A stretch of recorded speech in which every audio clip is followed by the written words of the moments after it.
Hello friends, welcome to Bhagavathi lifestyle. இன்றைக்கி என்ன vlog பார்க்க போகிறோன்னா, கோக்னட் ரைஸ் எப்படி பண்ணுறது என்னோடய ஸ்டைலில் அப்படின்னு சொல்லிட்டு வாங்க வீடியோக்குள்ளே போகலாம்.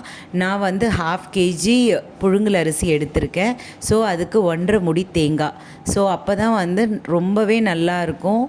அதுதான் வந்து ரேஷியோ. ஸோ அதனால தான் வந்து நான் 1.5 முடி தேங்காய் எடுத்திருக்கேன். அது ஃபைன் சாப் பண்ணிக்கணும். அதுக்கு அடுத்தது நம்ம வந்து அரிசியை ஊற போட்டிருக்கேன். அரிசி வந்து 1 ஹவருக்கு முன்னாடியே நம்ம ஊற போட்டுடணும். அப்போ தான் வந்து தேங்காய் சாதம் வந்து நம்மளுக்கு நல்லா மெத்துன்னு கிடைக்கும்.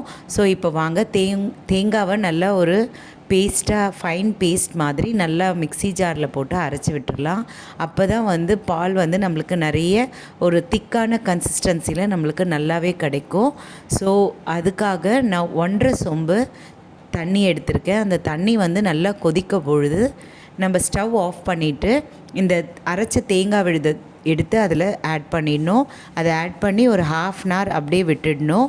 அதுக்கு அடுத்தது ஒரு கைப்பிடி கொத்தமல்லி, ஒரு கைப்பிடி புதினா, 3 பச்சை மிளகா, கொஞ்சம் இஞ்சி பூண்டு விழுது, இதை எடுத்துக்கிட்டால் போதும். அதுக்கு அடுத்தது பால் பாருங்கள் எவ்வளோ ஒரு திக்கான கன்சிஸ்டன்சியும் இல்லாமல் ரொம்ப தண்ணியாகவும் இல்லாமல் ஒரு மிதமான ஒரு பதத்தில் நம்மளுக்கு கிடச்சிருக்கு. முதல்ல வந்து நம்ம கடாய் வச்சுட்டு தேவையான எண்ணெய் நம்ம விட்டுக்கணும். இது தேங்காய் சாதம்ன்றதுனால நிறைய எண்ணெய் விடக்கூடாது. ஓரளவுக்கு நான் வந்து ஒரு 2 டேபிள் ஸ்பூன் மட்டும்தான் எண்ணெய் விட்டுருக்கேன். அப்போ தான் வந்து நல்லாவும் இருக்கும். ஸோ தேவையான ஸ்பைசஸ் உங்களுக்கே தெரியும். ஏலக்காய், லவங்கம், பட்டை, அப்புறம் பெருஞ்சீரகம் அண்ட் 2 பே லீஃப். அதுக்கு அடுத்தது வந்து கைப்பிடி புதினா அண்ட் கொத்தமல்லி, இதையும் அதில் சேர்த்துடணும். 3 பச்சை மிளகா நான் சேர்த்துக்கிறேன். அதுக்கு அடுத்தது இஞ்சி பூண்டு விழுது வந்து 1 டேபிள் ஸ்பூன். ஸோ இதுதான் ரேஷியோ. ஸோ இதை நல்லா வதக்கணும். அப்போ தான் அந்த பச்சை வாடை போகிறது வரைக்கும் நம்ம வதக்கிட்டே இருந்தால் மட்டும்தான் நல்ல ஒரு அரோமா நம்மளுக்கு கிடைக்கும்.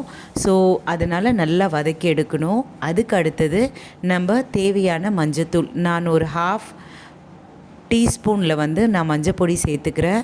அப்போ தான் கரெக்டான கலர் நம்மளுக்கு கிடைக்கும். ரொம்ப ஹெவியாக போட்டோன்னா கலர் வந்து ரொம்ப டாமினேட் ஆகிடும். ஸோ அதனால் தேவையான மஞ்சள் பொடி நம்ம போட்டுக்கணும். குழம்பு மஞ்சத்தூள். ஸோ அதையும் நம்ம சேர்த்துட்டு இதை நல்லா பொரியணும். நல்லா வதக்கி விட்டால் மட்டும்தான் இதோட பச்சை வாடெல்லாம் நம்மளுக்கு நல்லாவே போகும். ஸோ அதனால் நல்லா வதக்கி விடணும்.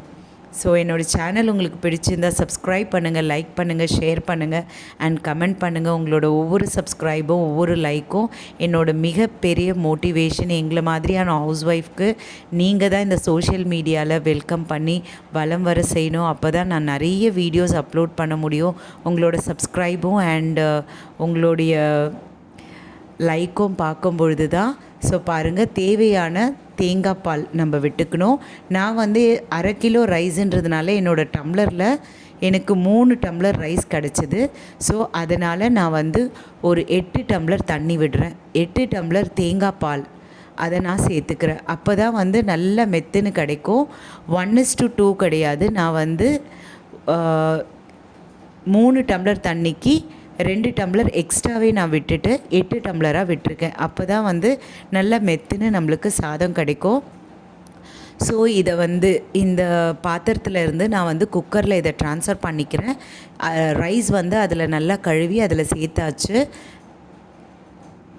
பேனில் வந்து சேர்த்துட்ட பிறகு இந்த தாளிச்சதை எடுத்து அப்படியே இந்த தேங்காய் பாலோடு சேர்த்து நம்ம குக்கரில் சேர்த்து விட்டு லிட் போட்டு மூடி விட்டு வெயிட். உங்களுக்கு அந்த லிட் போட்ட உடனே உங்களுக்கு எவ்வளோ விசில் விடணும் அப்படின்றது உங்களுக்கு தெரியும். ஏன்னா இது புழுங்கல் அரிசின்றதுனால நான் வந்து ஒரு 5 விசில் விட்டேன்.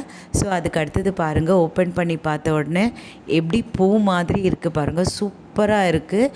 இதுக்கு ஒரு நல்ல காம்பினேஷன் வந்து கடலைப்பருப்பு உருண்டை குழம்பு சூப்பராக இருக்குங்க. வேறு லெவலில் இருக்கும். பாருங்கள், சாதம் வந்து நல்லா மெத்துன்னு பூ மாதிரி இருக்குது. எதுக்கு எங்கள் அம்மா வந்து இதை கலரிட்டே இருக்காங்கன்னா, ஏன்னா மேலே வந்து அப்படியே வந்து அந்த ஏடு படிஞ்ச மாதிரி இருந்துடும். அந்த தேங்காய் பாலோட ஏடு வந்து மேலே படிஞ்ச மாதிரி இருக்கும்.